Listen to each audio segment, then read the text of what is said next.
Olá, excursionista! Hoje o item que nós vamos trabalhar é o item 3 da seção Descoberta Espiritual do cartão de excursionista, que é o seguinte: estudar e entender a pessoa do Espírito Santo, como ele se relaciona e qual o seu papel no crescimento espiritual de cada ser humano.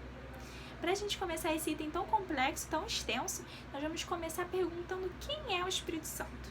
Será que o Espírito Santo é uma força, é uma energia, é um vento? Será? Será que o Espírito Santo é algo ou será que o Espírito Santo é alguém? Eu trouxe alguns versos muito especiais e muito ricos em informações que vão responder pra gente que o Espírito Santo é alguém.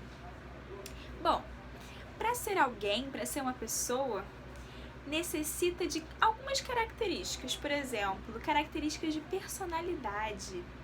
E nós vamos descobrir que o Espírito Santo tem essas características. O primeiro verso da Bíblia que nós vamos abrir é Apocalipse 2:7. E ele diz o seguinte: quem tem ouvidos, ouça o que o Espírito diz às igrejas. Ao vencedor dar-lhe-ei que se alimente da árvore da vida que se encontra no paraíso de Deus. Perceberam que o Espírito diz às igrejas? Então o Espírito Santo, ele fala. Isso só pode ser característica de alguém, de uma pessoa. Mas não para por aí não. O próximo verso está em Atos 5, 3 e 4, que é de uma história muito triste, a história de Ananias e Safira. Se você não conhece, aproveita, dá uma pausa e vai ler essa história. Está escrito assim: então, disse Pedro: Ananias, por que encheu Satanás teu coração para que mentistes ao Espírito Santo, reservando parte do valor do campo? Conservando-o, porventura, não seria teu? E vendido não estaria em teu poder? Como, pois, assentaste no coração esse desígnio? Não mentiste aos homens, mas a Deus. Olha, duas características importantíssimas sobre o Espírito Santo nesses versos. Primeiro, é possível mentir ao Espírito Santo. Ou seja, é uma característica de pessoa. Porém, ele não é uma pessoa qualquer, porque o verso 4 continua falando que eles não mentiram a qualquer um, mas eles mentiram ao próprio Deus. Então, o Espírito Santo é Deus. Vamos lá, ainda não acaba por aqui. Vamos abrir em Romanos 8, 26, que tem mais uma característica do Espírito Santo. Está escrito assim: também o Espírito semelhantemente nos assiste em nossa fraqueza, porque não sabemos orar como convém, mas o mesmo Espírito intercede por nós sobremaneira com gemidos inexprimíveis. Ou seja, o Espírito Santo, ele intercede por nós. Se ele fosse só um vento, uma força, ele não poderia interceder. Estão percebendo a enormidade das características do Espírito Santo? Ele é mais do que algo, ele é muito mais. Vamos ler mais uma característica dele? Lá em Efésios 4:30, está escrito assim: e não entristeças o Espírito de Deus, no qual fostes selados para o dia da redenção. Ou seja, nós, com o nosso pecado, com nossas ações ruins, somos capazes de entristecer o Espírito Santo. E para alguém ficar triste, precisa ser uma pessoa, certo? Mas já vimos que ele não é uma pessoa qualquer.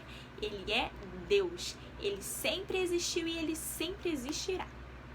Bom, e o Espírito Santo, ele faz parte da Trindade. Eu acho que vocês já conhecem, que é composta por Deus Pai, Deus Filho e Deus Espírito Santo. Vamos ver um verso que está provando isso, lá em João, deixa eu abrir aqui, João 14:16, que está escrito assim, olha: e eu rogarei ao Pai, e ele vos dará outro Consolador, a fim de que esteja para sempre convosco. Deixa eu te situar nesse verso.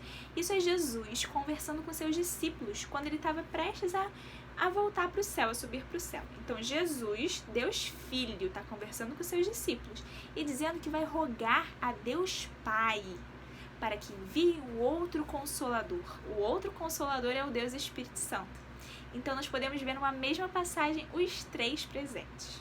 Bom, a Trindade é algo um pouco complicado de entender mesmo. Até porque eles são três, mas ao mesmo tempo são só um, porque nós adoramos um só Deus. Eles estão tão unidos em um mesmo propósito que eles conseguem ser um só. A única coisa que difere é a função deles. E hoje nós vamos estudar um pouquinho mais a fundo a função do Espírito Santo. Mas para dar um exemplo bem rápido para você tentar entender um pouco melhor essa questão da Trindade, pensa num ovo. ele é composto por 3 partes: a casca, a gema e a clara. Mas mesmo assim é uma coisa só, é um ovo. Nesse exemplo mega simples, a gente pode entender um pouquinho da enormidade do que é a Trindade. São 3 em um só. São coisas que a gente vai entender com certeza, com riqueza de detalhes, só no céu. Aqui na Terra, nós lidamos com aquilo que nos foi revelado, que já é mais que o suficiente, certo? Bom, a próxima pergunta. Vamos lá. Como ele se relaciona conosco? Como o Espírito Santo se relaciona conosco? Sabe aquela vozinha na sua consciência que te diz o que é o certo e o que é errado, que norteia suas decisões? Sim, essa vozinha é a vozinha do Espírito Santo. Quanto mais damos voz para as coisas certas, quanto mais coisas certas fazemos, mais o Espírito Santo fala na nossa consciência. Bom, e qual é o papel do Espírito Santo no nosso crescimento espiritual?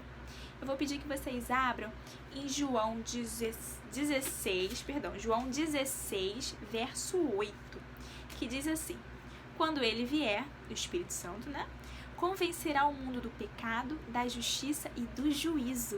Então, o papel do Espírito Santo no nosso crescimento espiritual é nos convencer do pecado, da justiça e do juízo. Isso é muito importante. Olha, vamos primeiro falar do convencer do pecado. É através da atuação do Espírito Santo que nós conseguimos distinguir o que é certo e o que é errado, que é aquela vozinha da consciência que eu já falei com vocês. E é só a partir disso que nós podemos perceber a luta espiritual que está acontecendo ao nosso redor. O tempo todo, os anjos de Deus estão em luta com os anjos de Satanás. O tempo todo, o nosso coração, a nossa mente está sendo provado para que nós escolhamos o lado certo ou o lado errado, o lado do pecado ou o lado de Deus. E o Espírito Santo nos ajuda a entender que esse conflito realmente está existindo. E quando nós escolhemos o lado correto, depois de muita leitura da Bíblia, depois de muita oração, depois de pedir muito a ajuda do Espírito Santo, quando nós escolhemos o lado correto e começamos a fazer as coisas certas e pedimos a Deus que nos ajude na nossa missão aqui na Terra, o Espírito Santo nos concede os frutos do Espírito. Isso é algo lindo, são características do caráter de um cristão. Inclusive tem um vídeo aqui no canal desse item que vai falar mais detalhadamente dos frutos do Espírito. Bom, além de nos convencer do pecado, o Espírito Santo nos convence da justiça e do juízo. Ou seja, ele nos convence que Jesus veio aqui na Terra, morreu por nós e nos deu a esperança da justiça. Ele já fez justiça por nós. A partir disso, é possível e é confirmado que o juízo vai acontecer. Ou seja, o príncipe desse mundo, que é Satanás, já está condenado. E agora basta para a gente escolher o lado certo, o lado de Cristo, que é o lado vencedor, que nós já sabemos que irá vencer essa batalha. Mas é uma batalha diária, uma batalha do dia a dia. Então nós precisamos estar atentos para ouvir a voz do Espírito Santo em cada momento, nos dizendo o que é o certo e o que é o errado. Isso requer muita Bíblia, requer muita comunhão, requer ouvir a voz de Deus. Bom, poderíamos nos estender muito mais nessa questão, mas eu quero falar uma última coisinha com vocês antes de terminarmos o nosso vídeo. Já ouviram falar do pecado contra o Espírito Santo? Bom, lá em Mateus 12, 31 e 32 está escrito assim, olha: por isso vos declaro, todo pecado e blasfêmia serão perdoados aos homens, mas a blasfêmia contra o Espírito Santo não será perdoada. Se alguém proferir alguma palavra contra o Filho do Homem, ser-lhe-á isso perdoado. Mas se alguém falar contra o Espírito Santo, não lhe será perdoado nem nesse mundo, nem no porvir. Olha só, o insulto, o pecado contra o Espírito Santo nunca será perdoado. Por que será que a Bíblia diz isso? A Bíblia diz isso por causa justamente do papel do Espírito Santo, que é convencer do pecado, da justiça e do juízo. Se no fim da vida da pessoa ela não aceitou que existe pecado, que existe juízo, que existe justiça, veja bem que cada um na sua vida tem diversas oportunidades de aceitar isso, diversas oportunidades de aceitar Jesus. Mas se essa pessoa não deu ouvido para a voz da consciência dela, do certo e do errado, não deu ouvido de que existe o pecado e que ela precisa escolher um lado, então infelizmente ela não poderá ser perdoada nem no porvir, porque ela escolheu o lado errado, ela escolheu o lado do pecado, ela escolheu afundar na lama do pecado desse mundo, infelizmente. E Jesus não pode levar para o céu alguém que não deseja o céu, alguém que deseja a terra. Por isso que o pecado do Espírito Santo não pode ser perdoado, porque é alguém que não quer ser perdoado, alguém que não quer fazer parte das dádivas de Deus, do perdão, do sacrifício e do céu. Bom, não podemos dizer jamais que alguém chegou nesse período da vida, que um momento em que o Espírito Santo já não o alcança mais. Claro que não, nosso papel não é julgar, pelo contrário. Nosso papel é confiar que Deus fará a justiça correta, porque Ele pode analisar cada coração. Mas para mim e para você, eu desejo que nós demos ouvido a cada dia mais para o Espírito Santo, para que possamos realmente ser convencidos do pecado, da justiça e do juízo e nos encontrarmos no reino celestial muito em breve. É isso, desbravador. Um beijo!